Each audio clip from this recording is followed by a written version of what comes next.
All righty, here we are. Good afternoon. What time is it even anyway right now? What time is it? 12:18? 12:18 for you here.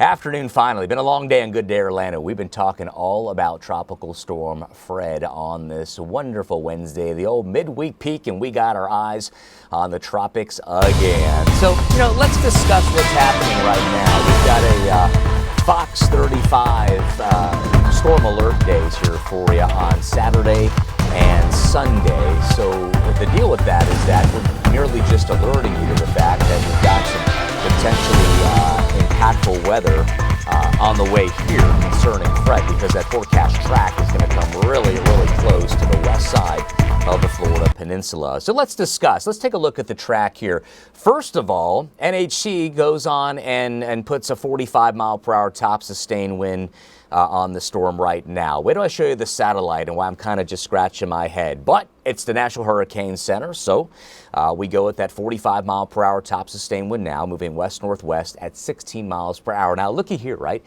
If you look at Hispaniola, the island of Hispaniola, the Dominican Republic side, I don't know if you've ever been on a cruise over there or whatever, you pull in the port and you look out your little porthole window on your cruise ship and you're like, wow, look at the size of those mountain ranges, man. Well, those same mountain ranges can really shear these systems apart. And pardon me, I'm monitoring my social feed here to see if anyone's got questions here. So I do invite you to send your questions on in. I'm in here also with meteorologist Allison Gargaro.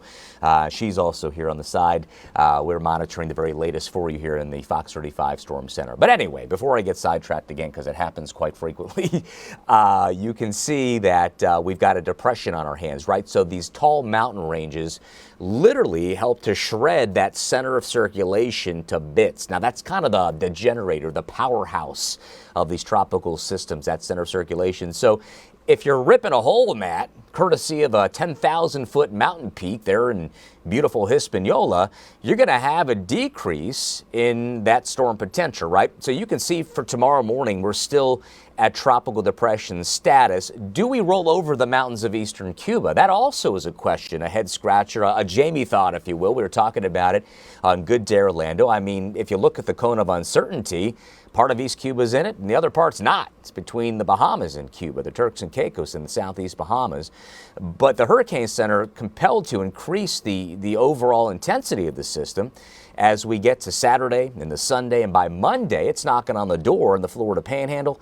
We're seeing more of a westerly component now, kind of a jog to the west in the longer-term track, and there's a bunch of different things going on concerning that. One thing now, and here's a look at that system. You see it there approaching the Dominican Republic. I want to show you one thing here. This is it right here. Textbook tropical storm? I think not. We got some westerly shear taking a toll on it now, upper level winds, and that's also helping to kind of break up the circulation. It looks like someone like put a pin in a balloon, pop, and there it goes, psh, all the air rushing out of it, and then it's going to have to go over those mountains. So that in itself right now is a head scratcher, what we do with the intensity. And obviously, NHC has brought that down to tropical depression status here, and pretty soon, likely by maybe this evening or so, as that blob, that big blob, looks like a blob to me, what say you, right, as that moves on top of the DR. So at least that we've got that on our side. Bad news for the folks there of that island nation, because it's going to produce a lot of rain. But as we look upstream, better long-term as far as the intensity forecast is concerned. So that's the question now.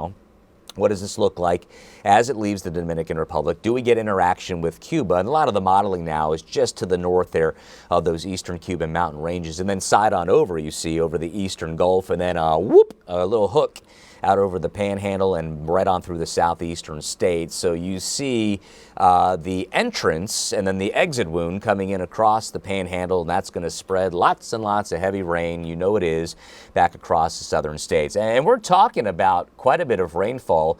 Myself and Allie and Brooks and Kristen were watching this rain potential really increasing. Now, a look at Saturday and the modeling has rain on top of us here in Central Florida. There's no argument here.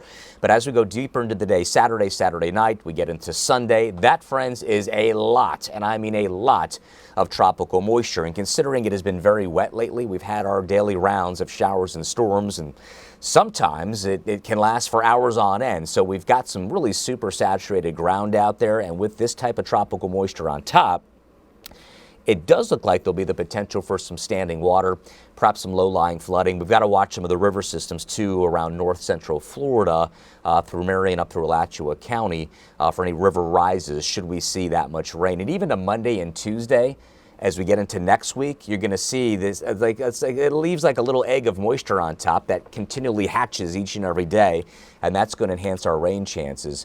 As far as arrival times on winds, we put this together. Brooks put this together last night, and it shows the winds arriving here in the Central Peninsula Saturday at 8 a.m. and hanging tough until the p.m. hours of Saturday, and everything kind of migrating northbound with time, obviously, as it should, as the track continues racing northbound. But the deal now is that it's Wednesday.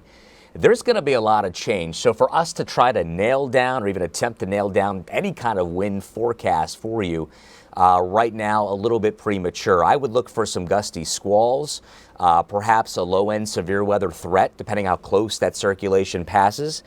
We could be talking about isolated tornadoes. Always, you can expect that with the system in the Gulf as those rain bands spiral aboard the peninsula. But right now, we'll leave the wind forecast where it is. We'll refine that messaging as we get a little bit deeper into the week. You know, we'll start running it out of time soon. Tomorrow's already Thursday, then we're talking Friday, and those impact Saturday, Sunday with our Fox 35 Storm Alert Day. So we'll hopefully nail down the impactful wind potential for you.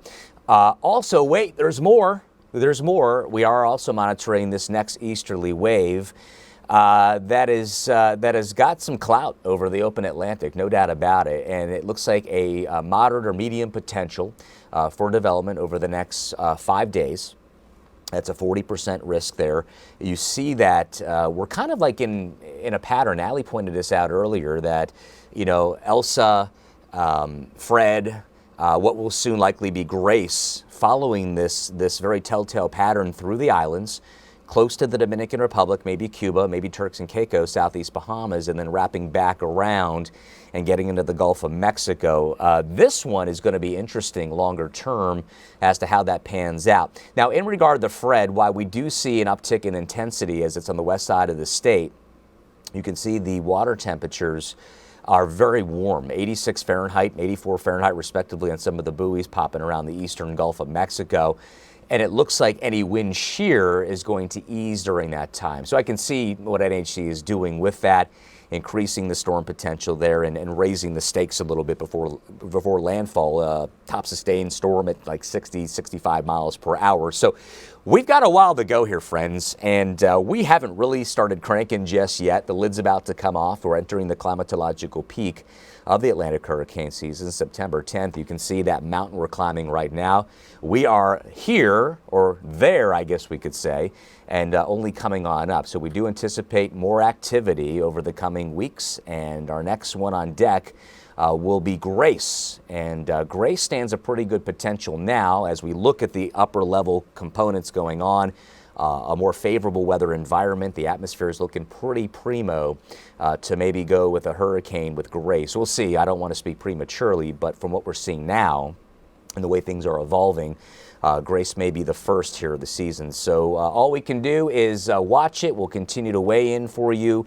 I want everyone to keep it here. Know that we've got your best interests in mind. Those of you that are regular Fox 35 viewers, you know our commitment. You understand our commitment, how serious we are in keeping you and your family safe. That is why we issue these Fox 35 Storm Alert days, whether it be an incoming cold front with a tornadic risk or a landfalling tropical system. I want you to know we are on your side. You should review your storm plans now for you and your family.